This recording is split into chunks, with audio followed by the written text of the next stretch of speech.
Sayang lang ang oras ko dito. Ate, isipin mo naman bakit ka na matapos. Sayang naman kung hindi ka pa ngayon.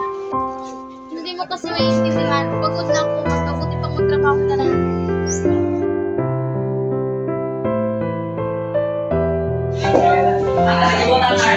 Ana, narinig ko ang balita.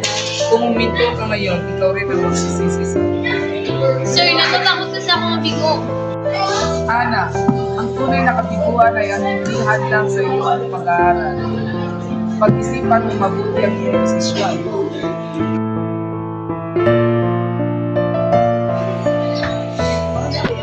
Ana, alam ko mahirap ka, pero hindi madaling balikan ang iyong desisyon minto. Sigurado ka na ba? Hindi ko alam para bang wala na posible. Kaya ang desisyon pinapatakbo ng galit at pagod. Hiya ka muna, kaibigan. Ako, narinig ko ang pag-alis mo o pag-alis mo sa iyong college. Pero sigurado ka na ba talaga sa desisyon mo? Alam kong mahirap yung pagka-college ngayon. Pero ang lahat ng iyon ay para sa iyo naman, para naman sa iyo, di ba? At sa mga kung magkamali ka sa pagdesisyon mo. Kaya sa mga pagkakamali sa desisyon na yun, tayo natututo.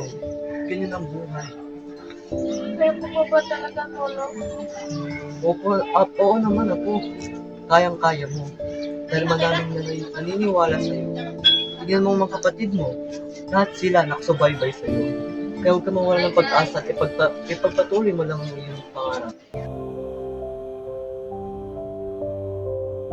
Ate, kahit ano man ang magiging desisyon mo, sana piliin mo pa rin magpatuloy. Tama, hindi ka nag-iisa. Tandaan mo, Ana, ang iyong desisyon ay sumusuporta lamang kami.